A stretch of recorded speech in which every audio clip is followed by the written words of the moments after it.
On va dire, Bezrat Hashem, quelques divrei Torah que Rabbi Yoshua Pinto a dit dernièrement et qu'on n'a pas dit dans nos cours précédents.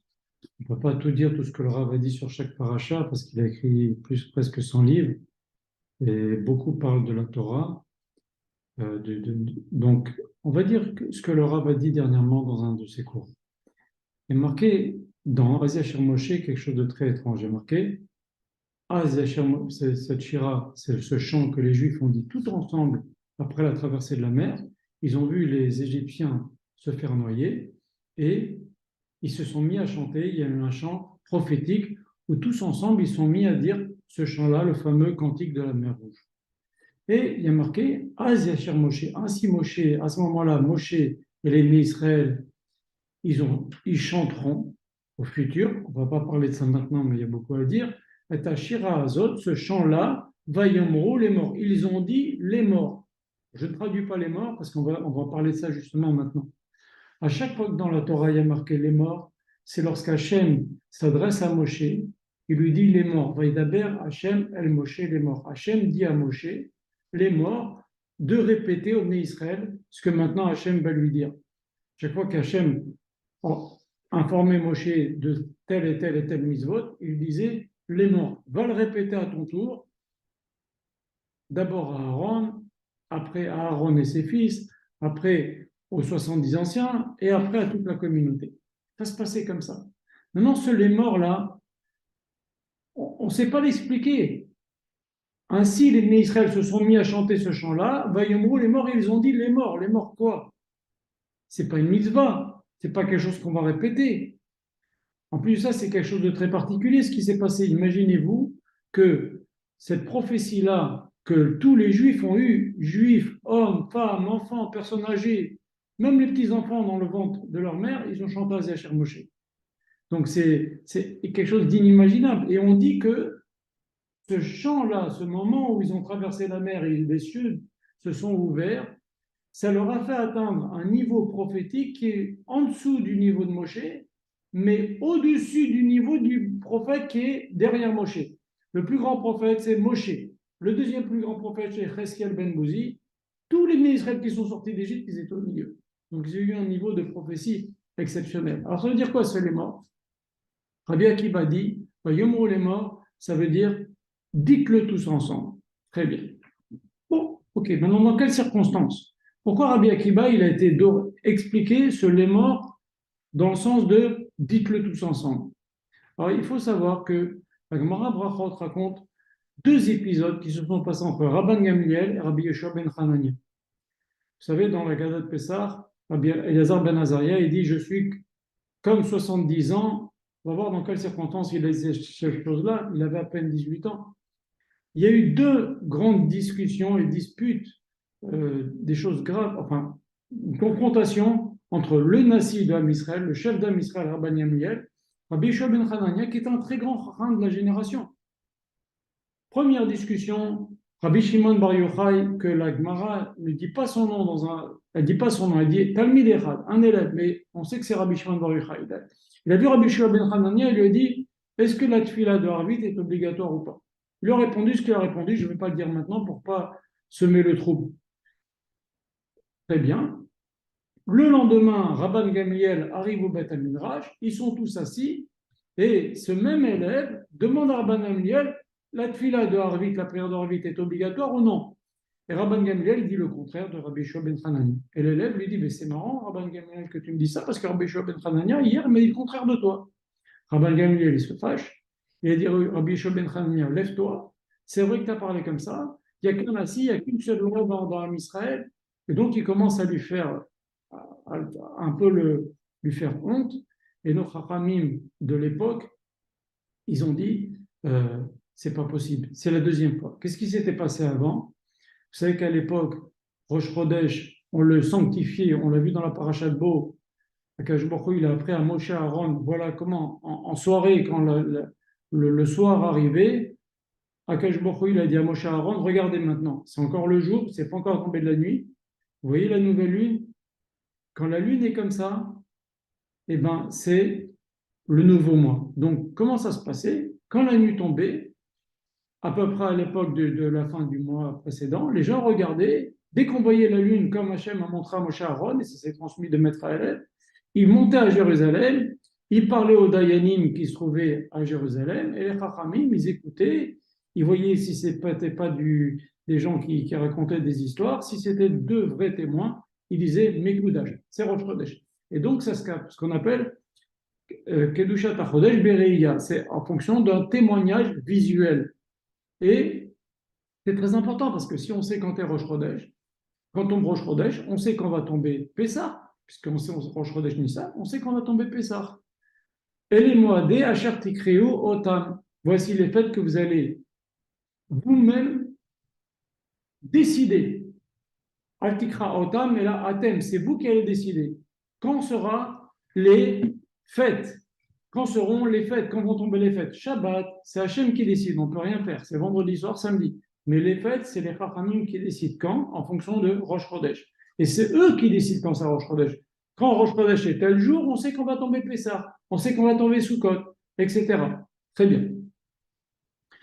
Une année, il y a une discussion sur ce témoignage-là. Rabbi Shua ben Hanania disait que Rosh Chodesh était tel jour. Rabban Gamliel, il disait c'était un jour après.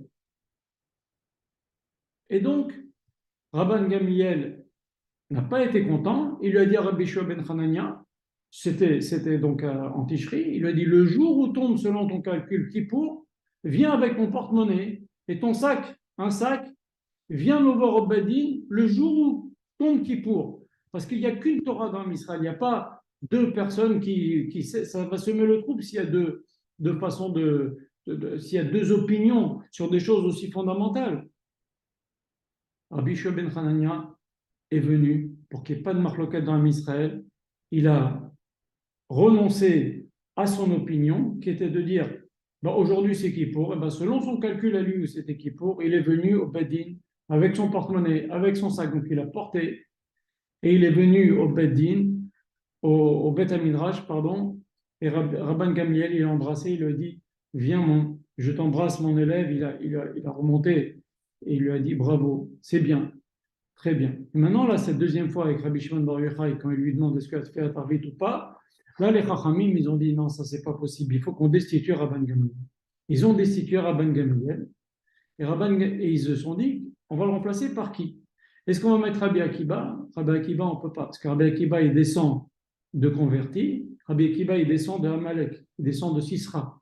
Et donc, ils ont dit on ne peut pas nommer Rabbi Akiba, parce que si Rabban Gamliel se fâche, il maudit Rabbi Akiba peut mourir. Et quand on parle de piliers du monde, là, hein.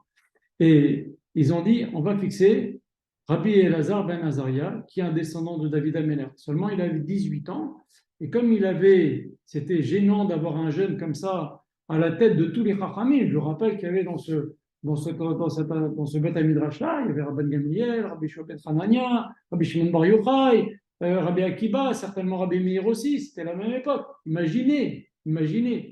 Donc, un garçon de 18 ans qui vient pour être président nassi de cette assemblée de Chachamim, il a demandé à sa femme, est-ce que je peux faire ça? Sa femme, elle lui a dit, non, je te déconseille, de toute façon, ils vont te destituer un jour ou l'autre, ils vont remettre Rabban Gamliel, ou ils vont faire... Et ça va se terminer comme ça, ils vont faire une alternance, un jour l'un, un jour l'autre. Mais lui, il n'a pas écouté sa femme, il a dit, non, ce mérite-là d'être nassi d'Am Israël, je préfère le prendre. Et donc, il a pris. Mais seulement, comme il était jeune, il avait honte. Hachem lui a fait un S dans la nuit. Il s'est réveillé le lendemain matin avec une grande barbe blanche.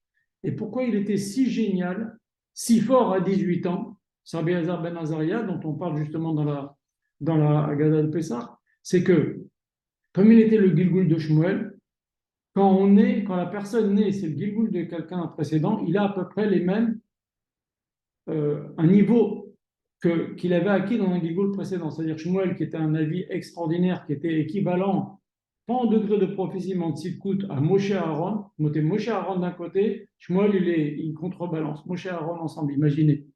Donc, il est né, lui, Rabbi Elazar ben Azaria, qui est le Gilgul de Shmuel, il est né avec des capacités exceptionnelles. C'est pour ça qu'à 18 ans, il était un tellement grand chacham. Et donc, qu'est-ce qu'ils ont décidé? Ils ont décidé maintenant, on ouvre le Beth Midrash.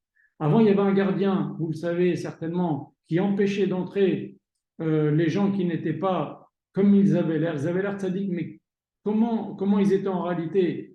La fameuse question, comment un gardien il peut savoir ça? C'était un ange, bien entendu. Et ils ont enlevé cet ange-là et ils ont mis ce jour-là 700 bancs et plein de la Torah a été diffusé à beaucoup plus de Chachamim. Et heureusement. Très bien. Qu'est-ce qu'il est devenu cet ange? Regardez le cours qu'on a donné sur Rabbi Shimon Bar Yochai. Cet ange, il a été mis dans le ciel et là-bas, il garde l'entrée des connaissances de Kabbalah. Et c'est là qu'on fait la sélection. Qu'est-ce qui est comme il a l'air ou qui n'est pas? Ça, c'est pour l'étude de la Kabbalah. Mais dans l'étude de la Torah orale, ça s'est ouvert à partir de ce jour-là. Et comme Rabbi Akiba, il a vu que d'un seul coup, il y a plein d'élèves qui sont entrés, il a dit, Vayomru, les morts. Ça veut dire, tous ensemble, nous allons maintenant étudier. Et quand Moshe Rabbeinu, il a dit, Vayomru, les morts, c'était une permission que tous ensemble, ils disent cette prophétie de la traversée de la mer. Ça, c'était une première Nekuda. Deuxième Nekuda, il marquait quelque chose de bizarre dans notre paracha. Il a marqué qu'après qu'il y a eu la traversée de la mer, donc les Juifs ont chanté Azachir Moshe, quand ils ont vu les Juifs ont traversé, ils sont sortis de l'autre côté et Hachem a fermé la mer sur les Égyptiens et ils ont eu ce chant-là. Maintenant, les femmes, elles se sont réunies avec Myriam. Myriam, après toutes les femmes, elles ont pris des tambourins, elles se sont mises de côté et elles ont dit une phrase. Sous Verochovo, Rama Bayam. Le cheval et son cavalier, Hachem les a fait couler dans la mer, les a noyés. Enfin, d'abord, il n'y avait pas qu'un cheval, il y avait des milliers de chevaux, il y avait des milliers de chars. Qu'est-ce que ça veut dire Sous Verochovo Rama Bayam? Bon, alors c'est vrai que quand on dit le cheval, c'est peut-être une façon de dire les chevaux en général. Quand on dit le coq chante, c'est tous les coqs du secteur qui chantent. Très bien. Mais il y a quelque chose de profond là-dedans et le Rav va expliquer au nom du rabbi d'Ostropolis. C'est quelque chose d'extraordinaire. Écoutez bien. Quand Moshe Rabbeinu, au mont Sinaï, Hachem l'a appelé, lui a dit enlève tes chaussures, et il y a eu ces discussions pendant 7 jours où Akash Borko a dit à Moshe va libérer les Juifs. Moshe il dit non, à la fin ça s'est mal terminé. Moshe Rabbeinu, il a accepté, mais il a perdu la Keuna, et la Keuna c'est Aaron qui l'a pris. Il y a eu un moment donné où Moshe demande à Hachem dis-moi ton nom. Franchement, et puis Hachem lui dit mais tes ancêtres ne nous ont pas demandé, Abraham, Israël, Yaakov, ils n'ont jamais demandé ces choses-là. Et Hachem lui dit Ayez, Hacher, ayez, je suis celui qui sera. Qu'est-ce que c'est que cette discussion? Qu'est-ce qu'il y a derrière? Et d'ailleurs, il dit quelque chose d'important, il dit Ze Shemi Leolam, Veze Zirchi le Dorvador, c'est mon nom pour l'éternité, et c'est ainsi qu'on mentionnera pour toutes les générations. De là, nos Chachamim apprennent qu'il y a le nom d'Hachem, comment il s'écrit, Yud-Ke Vav-Ke, et comment il se prononce, Ado, connaissez la suite. Donc, il y a une façon de l'écrire et une façon de le prononcer. Très bien. Maintenant, Hachem, il dit à Moshe, je m'appelle Eye, Hacher, Eye. Je suis avec vous dans cette détresse, je serai avec vous dans les autres exils. Et quand Moshe a entendu ça, encore moins, il a voulu libérer les Juifs, puisqu'il s'est dit, s'il y a d'autres exils, moi, je veux une délivrance définitive. Envoie qui tu veux, envoie Nabi, moi, je veux la délivrance définitive, envoie Mashiach. Bien. Maintenant, c'était quoi le fond de cette discussion? Le rabbi d'Ostropoli dit quelque chose d'extraordinaire. Il dit que quand les Juifs, c'est quoi la racine de la descente? Comment ça s'est passé? Ça a commencé par la vente de Yosef. Regardez les cours qu'on a donnés sur le sujet. Et donc, 10 frères qui ont vendu Yosef. C'était quelque chose de tellement grave. La peine Safa Yaakov, on en a parlé dans les cours. C'est quelque part, on a touché, effleuré un des noms d'Hachem. Quand on fait quelque chose de très mal, entre guillemets, c'est un chilul Hashem.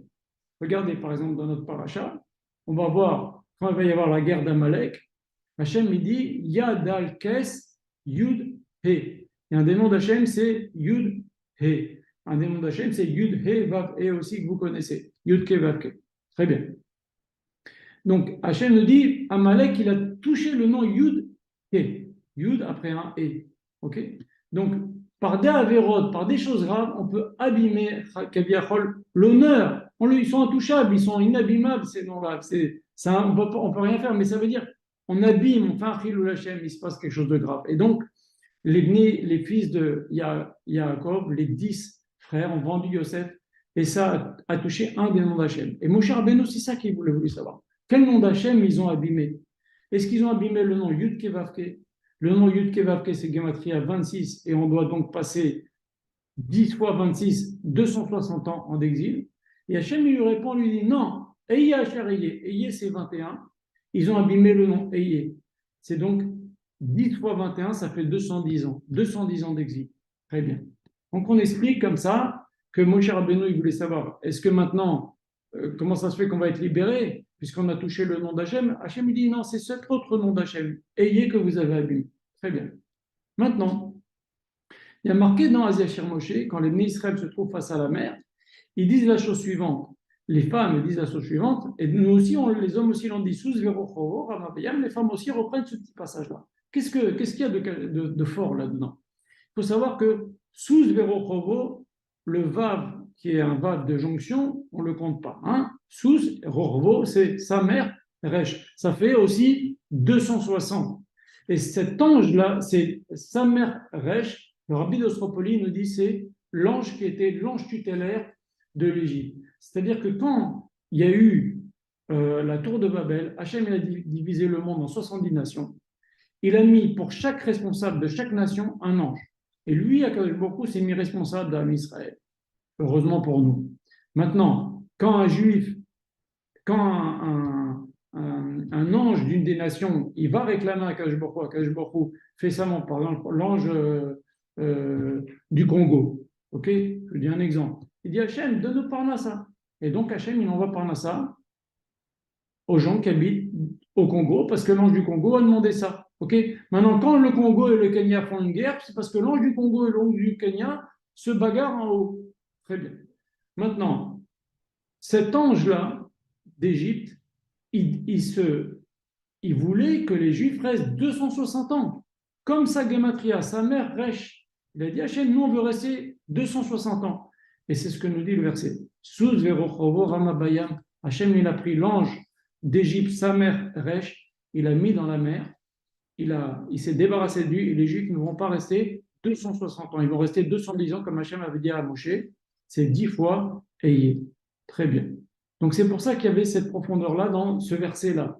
Et d'ailleurs, si on voit, le Zohar HaKadosh, il dit, il y a marqué Vayar Israël et Misraël metal sefatayam. Les Juifs, ils ont vu l'Égypte mort au bord de la mer. C'est-à-dire quoi l'Égypte mort au bord de la mer? Il y avait des milliers de soldats égyptiens. C'est quoi l'Égypte mort au bord de la mer? C'est, le Zohar HaKadosh nous dit, l'ange tutélaire de l'Égypte, qui s'appelle aussi Mitzraïm, qui était détruit. Il a été détruit, ce qu'on vient de dire tout à l'heure. Il a été détruit, et donc après, les Juifs, ça y est, s'étaient débarrassés. Voilà. Encore une petite Nekuda. Il y a marqué quelque chose d'extraordinaire dans la Shiratayam, il y a marqué Hachem Ishmilchama, Hachem Shemo. Dieu est le Dieu de la guerre, Hachem Yudke Vavke, est le Dieu de la guerre, Dieu guerrier, Hachem Shemo, Dieu est son nom. Alors c'est étrange parce que Rashi dit, il rebondit là-dessus, il nous dit Yudke Vavke, c'est le nom d'Hachem de la clémence. Or, on nous dit Dieu, le nom de la clémence, Yudke Vavke, est un guerrier, ça ne marche pas. C'est le nom de la rigueur qu'on aurait dû dire ici. Rashi dit non. Il dit que quand les Réchaïm, ils se conduisent tellement mal que même la tribu de Clémence d'Akash Baruch Hu, ils se transforment en attribut de rigueur. Ça, c'est ce que dit Rashi. Deuxième Rashi, il dit quelque chose d'incroyable. Vous savez que dans les Rashi, il y a des secrets extraordinaires de Kabbalah, de profondeur extraordinaire.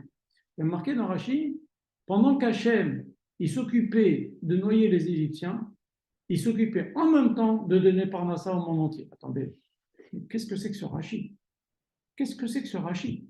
Pendant qu'Hachem noie les Égyptiens, Hachem s'occupe de nourrir les habitants de la planète.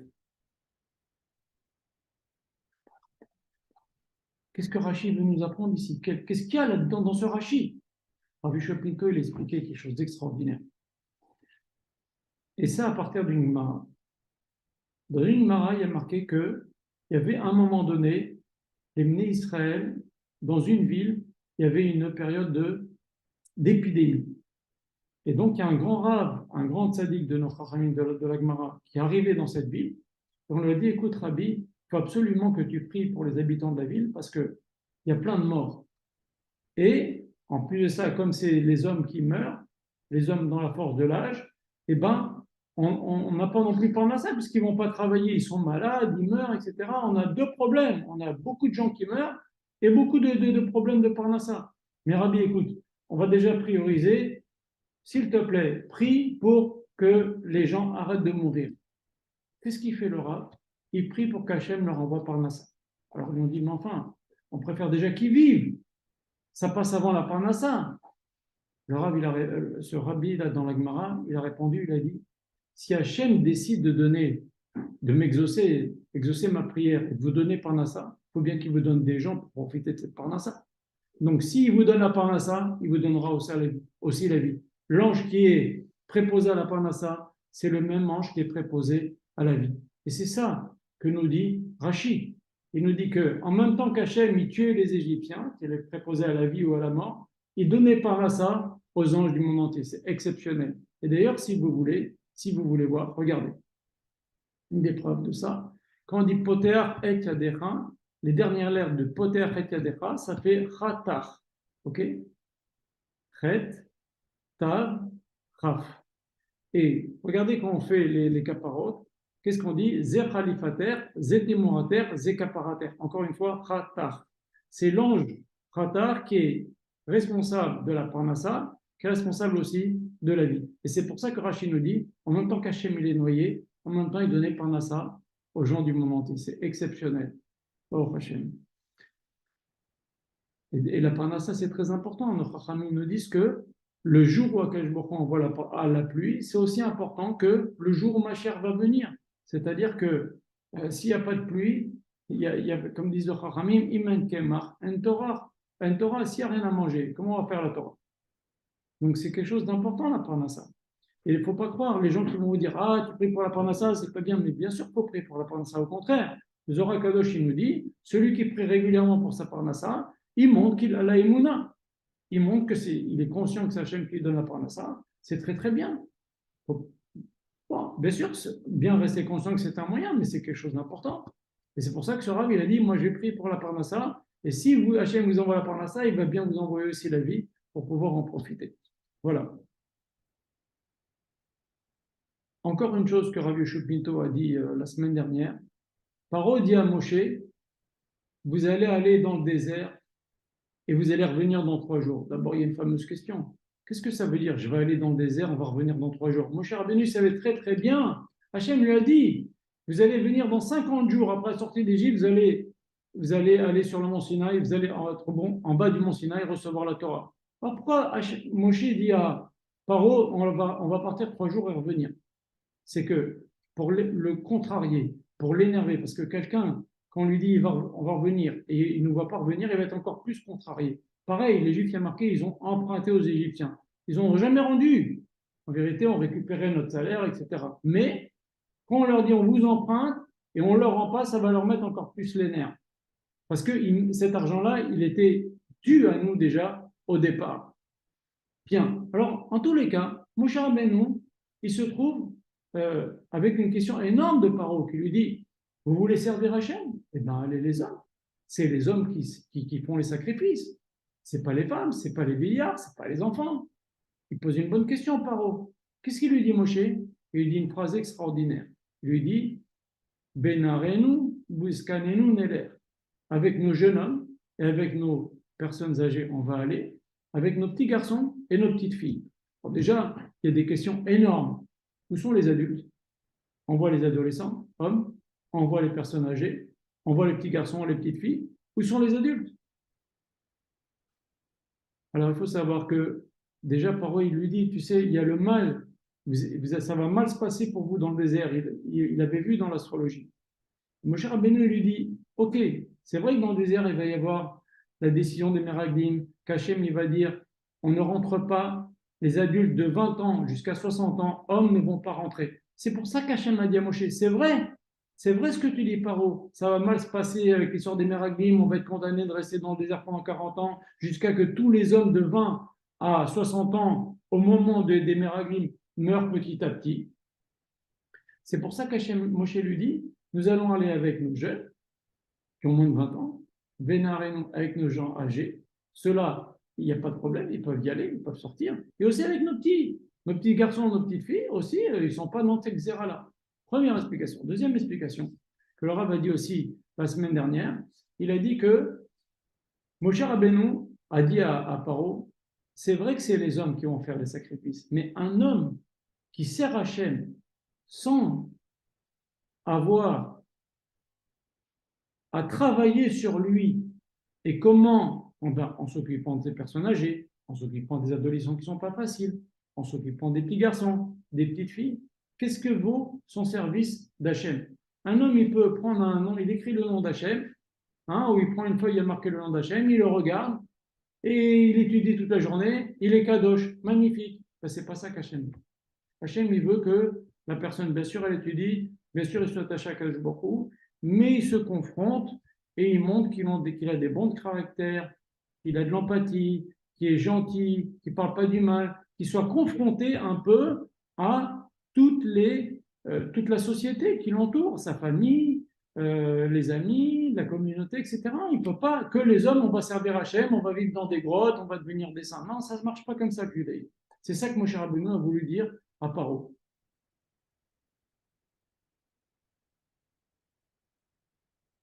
Il y a quelque chose d'extraordinaire que dit le Gaon de Vilna.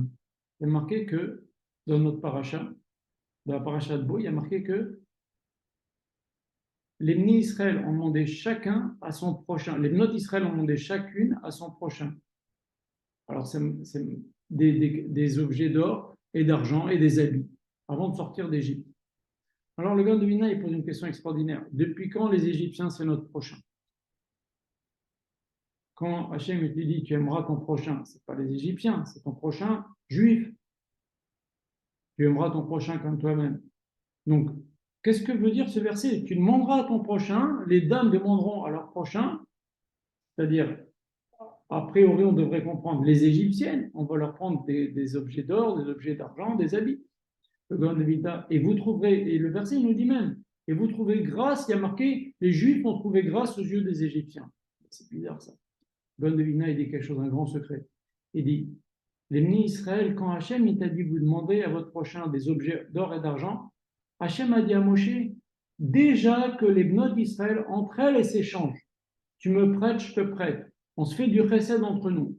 Si on se fait du chesed entre nous, c'est ça le prochain. À ce moment-là, on peut aller demander aux Égyptiens et on trouvera grâce à leurs yeux. On trouve grâce aux yeux des autres si nous, entre nous, déjà, on se fait du chesed. C'est ce que dit le Gaon de Vilna. Et pour terminer, le Rav a dit quelque chose d'extraordinaire. Pharaon, il aurait très bien pu dire à Moshe et à Hachem et à Moshe, moi, qu'est-ce que vous voulez? Il y a eu cette xéra qu'Hachem a dit à Abraham, ta descendance va être en Égypte. D'ailleurs, soit dit en passant, il y a marqué 400 ans, et la Torah, elle nous dit, quand on sort 400 et 30 ans, alors bien sûr, 400, on compte à partir de la naissance de Yitzhak, ou au moment de cette annonce-là, il y a plein d'explications. Enfin, sauf on est resté seulement 210 ans en Égypte. Mais le texte nous dit 400 et 30 ans. Et le Rav va faire remarquer la chose suivante. Il nous dit que dans les 210 ans qu'on est passé en Égypte, il y a eu combien de Shabbatot? Il y a eu 30 ans de Shabbatot. Ça fait un septième des 210 ans, ça fait 30. 30 ans de Shabbatot. Hein? Donc, un Shabbat plus un Shabbat, ça fait au total 30 ans sur 210 ans. Et bien, c'est ça que nous dit 400 et 30 ans. Il n'y a pas marqué 30 ans et 400 ou 430, il y a marqué 30 ans, 400 et 30 ans. C'est ces 30 ans-là qui nous ont permis de tenir ces 210 ans en Égypte. Pourquoi? Parce que Moshe Rabbeinu a obtenu, vous le savez certainement, que Paro laisse les Juifs se reposer le Shabbat. Et grâce au fait que le Shabbat, les Juifs non seulement se reposaient, mais ils se renforçaient dans les Mouna. Le Midrash Rabbah nous dit qu'ils se retrouvaient dans des synagogues et ils lisaient des Megillot. comme la Megillah de Purim, dans laquelle il y a marqué, voilà, on va être libéré, on va recevoir la Torah, on va sortir d'Égypte, etc. Donc ça, il le lisait chaque Shabbat, et ça les a renforcés. C'est ça les 30 ans qui a permis aux Juifs de tenir. Donc je reviens sur ce qu'on disait. Paro, Paro peut dire à Hachem, Hachem t'a décidé, t'as dit à Abraham Avinu que sa descendance va souffrir dans une terre étrangère. Eh bien, très bien, moi j'ai fait le boulot. Pourquoi tu me reproches quoi que ce soit? Il y a une faille là-dedans, et on va la voir. Pareil, on va faire la remarque. Un homme peut dire, moi, Hachem, je ne veux pas faire les maisons, j'ai été conçu, j'ai rien demandé. Je suis né, j'ai rien demandé. Et la personne, elle vit, elle a rien demandé, et elle va mourir, elle a rien demandé. Elle a demandé tout ça, ça lui a été imposé. Très bien. Et donc, la personne, elle peut se défendre comme ça. Seulement, il y a un problème. Regardez ce que nous disent Rachamim. Ils nous disent que si moi j'ai un champ, ok, et à côté de moi, autour de moi, il y a un monsieur aussi qui a un champ qui entoure le mien, ok. S'il fait cette barrière ici et il me dit paye moitié-moitié la barrière, je lui dis non. Je peux lui dire non, parce que de toute façon, si un voleur il veut rentrer, il peut rentrer des autres côtés. Le deuxième mur, pareil, je peux lui dire non. Le troisième mur, pareil, je peux lui dire non. Le quatrième mur, je suis obligé de participer aux quatre. Pourquoi? Parce que maintenant, en faisant ce mur-là, grâce à lui qui a construit déjà les trois précédents murs, mon champ va être protégé. Qu'est-ce que ça nous apprend? Ça nous apprend qu'un petit détail peut faire que tout ton raisonnement qui précède peut s'avérer faux. Et bien pareil, Paro, quand Hachem a dit à Moshe, va dire à Paro que de libérer les Juifs c'est mon fils aîné, Paro a refusé. Pourquoi? Parce qu'il était bien content d'avoir cette main-d'œuvre gratuite. Et d'ailleurs, il leur a dit, rajoutez-leur du travail, ne leur donnez pas la paille pour faire les briques, etc. Et donc, il a montré qu'en vérité, il n'a pas fait pour faire la Xéra d'Hachem avant Avinu qu'on va être 400 ans en Égypte, ou 210 ans. Il a fait parce qu'il était bien content d'avoir une main-d'œuvre gratuite, corvéable, à souhait. Ça, c'est une chose. Maintenant, l'homme, pour revenir à l'homme. L'homme, c'est vrai, il peut dire j'ai été conçu, j'ai rien demandé. Je suis né, j'ai rien demandé. J'ai vécu, j'ai rien demandé. Pourquoi tu m'obliges à faire les misotes? Il y a un problème.